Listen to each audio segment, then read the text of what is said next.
네, 오늘은 추수감사 주일입니다. 지금 이렇게 보니까 저희 강단을 멋지고 풍성하게 이렇게 장식을 했는데요. 야, 추수감사절이구나, 추수감사 주일이구나 라는 생각이 좀 들게 되는 것 같습니다. 특별히 이번에 어떤 성도님께서 쌀을 10kg 쌀을 50부대를 후원하시면서 좀 교인들에게 나눠주면 좋겠다 그러셔서 좀 더 풍성해진 것 같습니다. 이렇게 후원해 주시고 또 장식하느라 수고해 주신 모든 분들께 감사를 드립니다. 추수감사절 우리가 이제 매해 맞게 되는데 올해도 추수감사절을 맞이했습니다. 여러분들은 추수할 많은 것들을 가지고 계십니까? 한번 생각해 보셨습니까? 저희는 농사를 짓지 않기 때문에 질문을 좀 바꿔보겠습니다. 여러분들은 올 한 해 추수감사절을 맞이하면서 많은 감사의 제목들을 가지고 계십니까? 네. 추수감사절에 감사할 제목들이 있는가 없는가 한번 생각해 볼 필요가 있습니다. 또 감사의 제목들이 있다면 어떤 감사의 제목들이 있는가 질문하고 답할 필요가 있다는 거죠.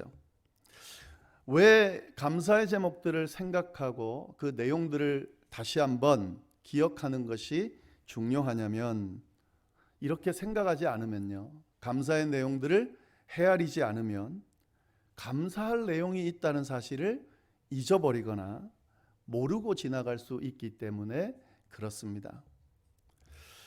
우리 사람들을 보면은 생각들을 많이 하는데 그 생각하는 내용들을 봤을 때에 아쉬웠던 것, 잘못된 것, 부족했던 것을 많이 생각합니다. 우리가 이것들에 시선을 많이 뺏겨요.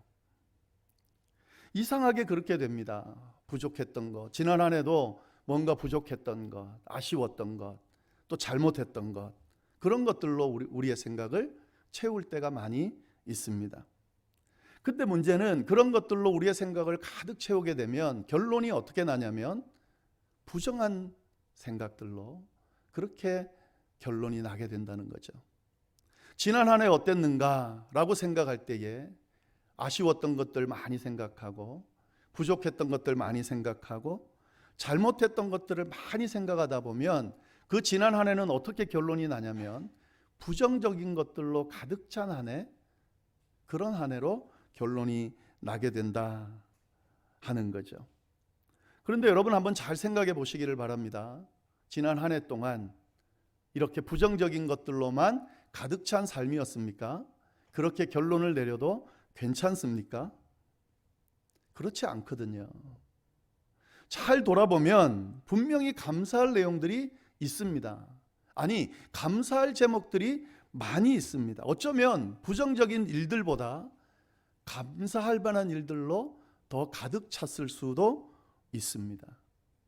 그런데 우리의 생각이 그렇게 감사가 없는 삶인 것처럼 몰아가게 된다 하는 거죠. 따라서 우리의 생각을 어떤 것으로 채우냐 하는 것이 아주 중요합니다. 부정적인 것들로 우리의 생각을 채우면 우리의 삶이 부정적인 삶이 되는 거죠. 그러나 반대로 감사의 제목들로 우리의 생각을 채우면 우리의 삶은 감사가 넘치는 삶이 되는 거죠. 여러분은 어떤 삶을 원하십니까? 부정적인 삶을 원하십니까? 아니면 감사가 넘치는 삶을 원하십니까? 늘 그래야 되지만 오늘 특별히 추수감사절 기간이잖아요. 우리의 생각을 감사의 제목들로 한번 채워보시기를 바랍니다. 지금까지 어떤 생각으로 채웠든지 간에 오늘만큼은 지난 시간들을 돌아보면서 아쉬웠던 것, 부족했던 것, 잘못됐던 것 잠시 내려놓고 감사할 제목이 뭐가 있을까 한번 돌아볼 수 있기를 바랍니다. 그렇게 하나씩 채워가다 보면 지난 삶이 그렇게 나쁘지 않았다는 것을 알 수 있게 된다는 거죠. 오늘 이러한 이해를 가지고 오늘 본문 말씀을 좀 같이 보면 좋겠는데요. 오늘 본문 말씀에 보면 감사로 가득 찬 사람의 고백이 나옵니다. 시편 136편 여러분 잘 아시는 부분인데 시가 전부 감사의 고백들로 가득 차 있습니다. 이 시편 기자가 어떤 삶을 살았을까? 그냥 우리가 봐도 알 것 같아요. 이 사람을 저희가 모르지만 어떤 삶을 살았을까요? 감사가 넘치는 삶을 살았을 거라는 거죠. 그렇지 않고서야 이렇게 고백할 수는 없는 거거든요. 감사가 넘치는 삶을 살았기 때문에 이런 고백을 할 수 있는 거죠. 저는 이 시편 말씀을 쭉 보면서 저도 이렇게 감사가 넘치는 삶을 살고 이런 고백들로 제 삶을 좀 채우면 좋겠다는 생각을 했습니다. 그러면서 저뿐만 아니라 우리 모든 성도님들이 감사가 넘치는 삶을 살아가시기를, 그리고 이 시편 기자처럼 이렇게 고백하실 수 있게 되기를 간절히 바라는 마음이 생겼습니다. 꼭 그렇게 됐으면 좋겠습니다. 자, 그러면 어떻게 하면 이 시편 기자처럼 감사가 넘치는 삶을, 또 이런 고백을 할 수 있을까? 오늘 한 3가지 정도 이 본문만 가지고 그 특징들을, 그래서 그 방법을 좀 발견해 보도록 하겠습니다. 오늘 본문을 통해서 우리가 볼 수 있는 감사가 넘치는 삶을 살기 위해서 뭐 해야 되냐? 모든 순간을 감사의 고백들로 채우는 거죠. 모든 순간을 감사의 고백들로 채우면 감사가 넘치는 삶을 살 수 있다는 거죠.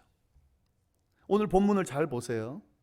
시편 기자가 어떻게 이야기하고 있냐면 모든 말을 감사로 채우고 있습니다. 26절이나 되는 긴 시인데 각 절마다 이 감사의 고백을 빼뜨리지를 않아요. 이건 뭐냐면 모든 순간을 감사의 제목들로 채운다, 우리가 이렇게 볼 수가 있습니다. 시간 순간 절절마다 감사의 고백으로 채운다는 거죠. 이 시편 기자가 이렇게 감사할 제목이 많았을까? 그럴 수도 있겠죠. 근데 우리가 잘 생각해 보면 우리는 모르잖아요. 이 시편 기자가 어떤 상황이었는지, 그가 힘든 상황이었는지 아니면 감사가 넘치는 상황이었는지 모릅니다. 그런데 확실한 것은 그가 어떤 상황이었든지 간에, 어떤 삶을 살았든지 간에 이 시편 고백으로만 보면 어떻게 되어 있는 거예요? 모두 감사했다는 고백으로 가득 차 있다 하는 거죠. 사실 어떤 면에서 이 시편 기자에게는 그의 상황은 상관없었던 것 같아요. 그의 상황에 관계없이 그는 감사의 고백으로 행간을 가득 채우고 있다 하는 거죠. 감사가 넘치는 삶을 살기 위해서 어떻게 해야 되는가? 이런 자세가 필요하다는 거죠. 우리의 삶의 순간순간을 감사의 제목으로 채우는 거죠. 왜 그렇게 해야 되는가? 우리가 잘 아는 사실이 하나 있는데요. 이 원망이나 불평 이런 것들은요, 하면 할수록 커져요. 어느 정도 커지냐면 눈덩이처럼 불어납니다. 그리고 그것들이 커지면서 우리의 삶을 어떻게 몰아가냐면 불행한 삶으로 몰아갑니다. 너무 강력해요. 그냥 원망하고 불평하는 이야기 한마디 툭 던졌을 뿐인데 이게 우리를 사로잡아 간다는 거죠. 그리고 결론을 자꾸 어떻게 내려고 하냐면 불행한 삶으로 그렇게 우리를 이끈다 하는 거죠. 근데 여러분, 이 원망과 불평을 잠시 멈추고 감사의 고백들로 한번 바꿔보면 어떻게 될까요? 이 감사도 그런 능력이 있습니다. 감사가 감사를 낳아요. 그리고 그 감사가 또 감사를 낳습니다. 참 이상한 게 내게 감사거리가 하나도 없다고 생각했는데 감사의 제목을 하나 발견하고 나면 그것과 연결해서 또 다른 감사가 생각나는 경우가 있습니다. 그렇게 하나 둘씩 채우다 보면 우리의 삶이 감사로 넘쳤다는 것을 발견하게 되는 거죠. 감사의 고백으로 가득 채울 거냐, 원망과 불평으로 가득 채울 거냐, 이건 우리의 선택인데 어떤 선택을 하느냐에 따라서 그것이 감사가 넘치는 삶이 되기도 하고 원망과 불평이 가득한 불행한 삶이 되기도 한다 하는 거죠. 감사의 고백으로 우리의 행간을, 모든 순간을 다 채울 수 있을 때, 그때 우리가 감사가 넘치는 삶을 살아갈 수 있다. 성경이 우리에게 알려주고 있는 거죠. 성경에 이런 말씀 있잖아요. 우리가 참 좋아하는 말씀인데, 범사에 감사하라. 하나님의 명령이잖아요. 이 말이 뭡니까? 범사에 감사하라. 여러분, 이 범사에 감사라는 말이 감사의 제목들이 많이 있기 때문에 하라는 말이 아니라는 것을 잘 주목하셔야 돼요. 성경은 감사할 제목들을 많이 줄 테니까 감사하라 이렇게 말하고 있지 않습니다. 감사할 제목들을 내가 가득가득 줄 테니까 너는 감사해. 이건 조건적인 거죠. 우리의 삶을 살아가다 보면 감사의 제목들이 가득하지 않는다는 것을 알게 되거든요. 그러면 성경 말씀에 범사에 감사하라는 말씀은 우리에게 주어진 말씀이, 우리에게 적용되는 말씀이 아니겠네요. 그렇지 않습니다. 성경은 분명히 이야기합니다. 범사에 감사하라고. 이 무슨 말입니까? 모든 순간을 감사의 제목들로 채우라는 거죠. 때로는 감사하지 못할 시간이 올 수가 있습니다. 감사할 거리들이 없을 수도 있습니다. 그때도 어떻게 하라는 거예요? 그 행간을 원망과 불평으로 채우지 말고 감사로 채우라는 거예요. 감사거리를 찾아보라는 거예요. 억지로라도 감사해 보라는 거죠. 그러면 그 하나의 감사가 또 다른 감사를 낳고 그렇게 감사하는 삶으로 우리를 채워간다는 거죠.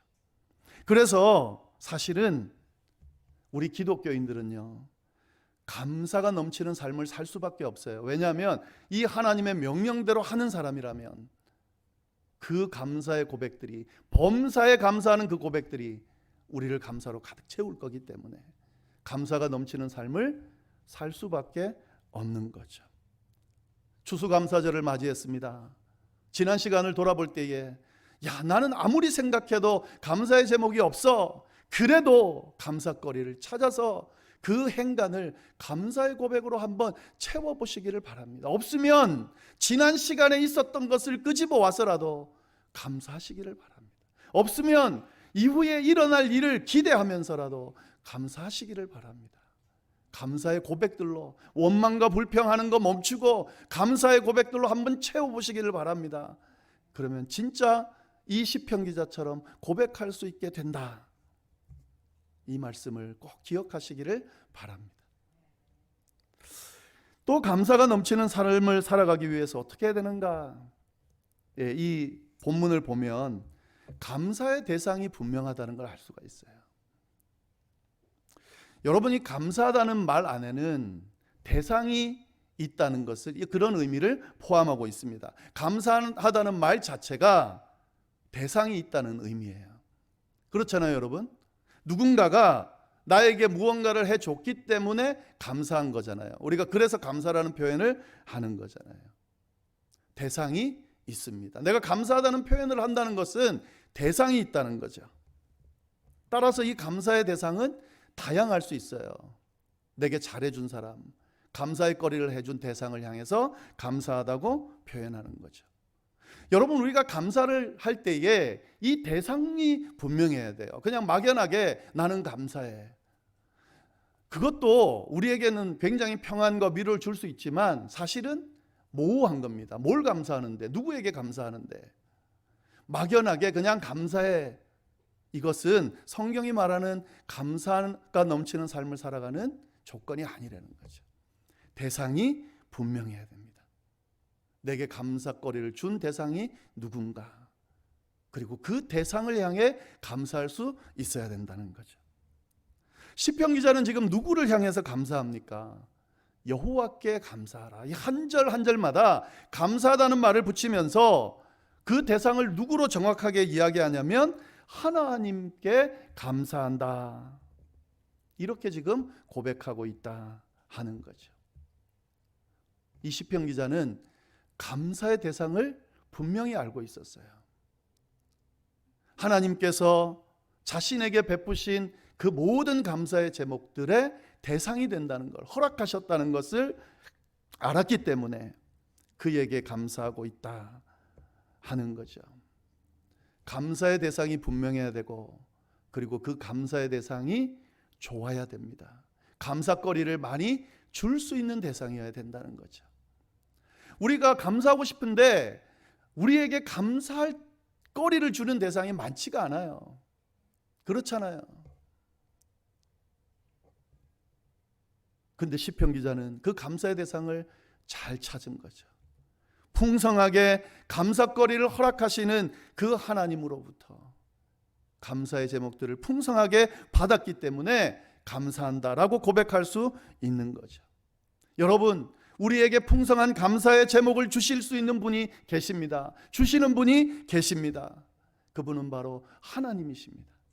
하나님께서 우리에게 풍성한 은혜들을, 감사의 제목들을 주실 수 있습니다. 여러분, 한번 하나님과 한번 교제해 보세요. 하나님의 은혜를 한번 받아 보세요. 하나님께 한번 간구해 보세요. 우리가 기대하는 것 이상으로, 이 시편 기자가 고백한 것 이상으로 우리에게 감사의 제목들로 채워 주실 거예요. 그 감사의 대상을 분명히 알고 감사거리를 풍성하게 주실 수 있는 하나님 앞에 나아갈 때에, 그때 감사가 넘치는 삶을 살 수 있게 된다 하는 거죠. 지난 한 해 동안 쭉 우리의 삶을 돌아봤을 때에 하나님께서 내게 뭘 해주셨을까? 여러분, 이걸 한번 생각해 보세요. 그러면 감사의 제목들이 나올 수밖에 없습니다. 우리를 눈동자같이 지키시고 인도하시고, 우리가 아까 고백한 것처럼 먹이시고 입히시고 돌보시고 지키셨기 때문에 이 자리까지 올 수 있었던 거예요. 우리가 신앙인이라면, 하나님을 믿는 하나님의 백성이라면 하나님의 보호하심이 있었기 때문에 여기 올 수 있었다고 우리가 고백할 수 있어야 된다는 거죠. 힘든 일이 있었죠. 없었다는 게 아니에요. 어려운 일이 있었죠. 아직도 지금 해결되어지지 않는 문제, 어려움 앞에서 힘들어하고 있을 겁니다. 그러나 여러분, 우리 하나님께서 그 힘들고 어려운 순간 가운데 우리를 버리지 않으셨다는 거죠. 떠나지 않으셨다는 거죠. 놓지 않으셨다는 거죠. 돌보셨다는 거죠. 지키셨다는 거죠. 인도하신다는 거죠. 지금도 인도하고 계시다는 거죠. 그 대상 되시는 하나님을 생각하면 감사할 수밖에 없는 거죠. 아직 그 감사의 제목들이 생각나지 않았다 해도, 그것이 아직 내 마음속에 와닿지 않았다 해도, 또 지금 일어나지 않는다 해도 믿음을 저버리지 마시기를 바랍니다. 우리의 대상 되신 하나님은 반드시 지키시고 인도하시고 우리를 선하게 이끄실 겁니다. 그리고 우리의 입술을 통해 감사의 제목이 터져 나오도록 해주실 거예요. 감사의 대상 되신 하나님을 분명히 알아야 감사가 넘치는 삶을 살 수 있다는 거죠. 마지막으로 한 가지만 더 말씀을 드리면, 오늘 본문을 통해서 감사가 넘치는 삶을 살기 위해서 필요한 게 뭐냐? 감사의 이유들, 감사의 제목들이 구체적이고 명확해야 된다는 거죠. 여러분, 이게 굉장히 중요합니다. 우리가 감사의 제목들을 쭉 생각하고 그 내용들을 다시 돌아본다고 할 때에 구체적이어야 돼요. 명확해야 돼요. 그냥 한 해 잘 지켜주셔서 감사하다. 여러분, 이것도 감사하지만 이렇게 해서는 감사가 감사를 낳을 수가 없어요. 감사가 감사를 낳기 위해서 뭐가 필요하냐면 감사의 제목들이 분명해야 됩니다. 부모님께, 자녀들에게, 아내와 남편에게, 가족들에게, 주변 사람들에게 감사하다. 뭐가 감사한데요? 분명하게 생각할 수 있어야 된다는 거죠. 오늘 시편 기자의 고백을 보면요, 26절이나 되는 이 긴 구절을 감사의 제목들로 가득 채우면서 하나도 모호한 게 없어요. 아주 구체적이면서 명확합니다. 하나님께서 자신에게 어떻게 행하셨는지를 명확하게 고백하고 있다 하는 거죠. 이렇게 고백해 나가니까 그 고백거리들이 꼬리에 꼬리를 무는 거예요. 그래서 이 내용들을 보면은요, 하나 감사하면 그것과 연결되는 감사의 제목들이 나옵니다. 그래서 그 하나님에 대한 감사가 풍성해지는 것을 볼 수가 있다 하는 거죠. 몇 가지만 보면 어떤 감사를 드리는가? 2절부터 9절까지의 내용을 보면 어떤 감사냐면 천지를 창조하시고 천지를 운행하시는 하나님께 감사한다는 거죠. 나를 지으신 분, 나를 지키시는 분, 이 세상을 창조하시고 돌보시는 분, 그 하나님 앞에 감사한다. 또 10절부터 16절까지는 뭐냐면 하나님의 백성들을 구원하신 하나님께 감사한다. 구원해 주신 하나님, 당신의 백성을 돌보시고 지키시고 구렁텅이에서 건져내 주시는 하나님에 대해서 감사한다. 17절부터 20절에 보면 세상을 통치하고 다스리는 하나님에 대해서, 21절부터 22절까지 보면 땅을 기업으로 주시는 하나님에 대해서, 23절에 비천한 가운데 기억해 주신 하나님에 대해서, 24절에 대적자에게 건지신 하나님에 대해서, 25절에 모든 육체에게 먹을 것을 주신 하나님에 대해서 감사하고 있다는 거죠. 너무너무 구체적이고 명확합니다. 여러분, 하나님께서는 우리에게, 하나님의 백성들에게 은혜를 베풀 때에 모호하게 베풀지 않아요. 분명합니다. 하나님과 내가 교제하고 있는데, 내가 하나님을 따르고 있는데, 나는 하나님의 백성인데 하나님이 내게 은혜를 주셨는지 아닌지 난 모호해.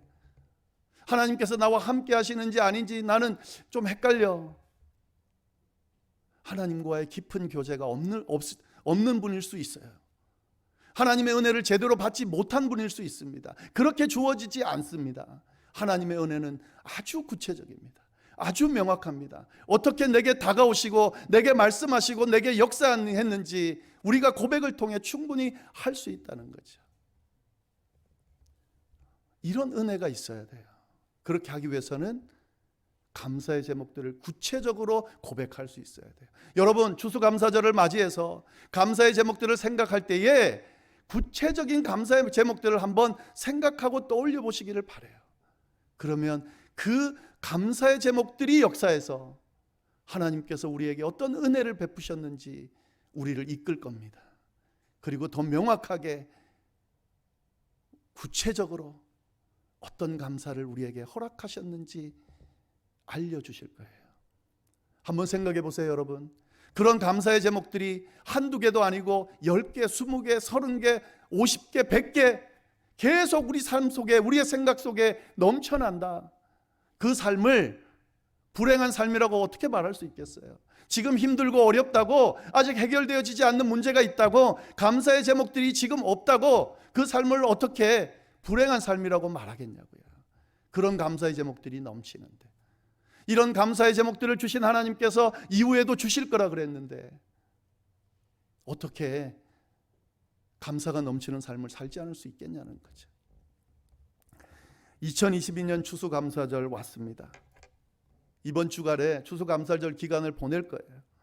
자녀들과 가족들과 함께하는 시간 좋습니다. 근데 같이 감사의 제목들을 한번 헤아려 보시기를 바랍니다. 순간순간 행간 모든 입술을 감사의 제목들로 한번 채워보시기를 바랍니다. 감사의 대상 되시는 하나님께서 어떤 은혜를 주셨는지 헤아려 보시기를 바랍니다. 그리고 구체적이고 명확하게 하나님 앞에 감사하다고 고백해 보시기를 바랍니다. 그러면 하나님께서 지금까지 주셨던 그 넘치는 은혜로 우리를 채우실 뿐만 아니라 이후에도 그렇게 채워 가실 겁니다. 그런 은혜가 이 추수감사절 기간 동안 있기를 간절히 바랍니다. 기도하겠습니다. 하나님 아버지, 참으로 감사합니다. 추수감사절을 맞이해서 우리에게 어떤 감사의 제목들이 넘치는지 다시 한번 생각해 보게 하시고, 또 이렇게 말씀 안에서 또 깨닫게 하시고, 또 우리를 감사의 자리로 이끌어 주셔서 감사합니다.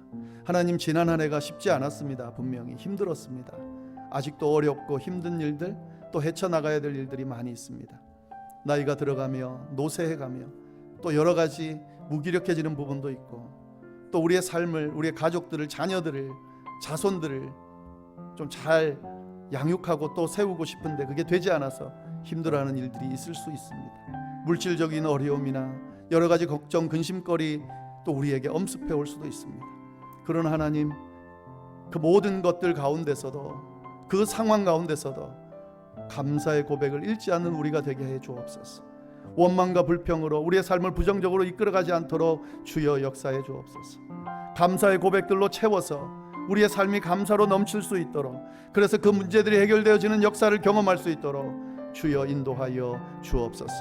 하나님, 이 추수감사절 기간 동안 우리 성도님들 모두가 감사가 넘치는 삶으로 기억하고 감사가 넘치는 삶을 고백하고 감사가 넘치는 삶을 또 살아갈 수 있게 되는 역사가 일어날 수 있도록 주여 인도하여 주옵소서. 꼭 그렇게 해주시리라 믿고 모든 말씀을 살아계신 예수님의 이름으로 기도드립니다. 아멘.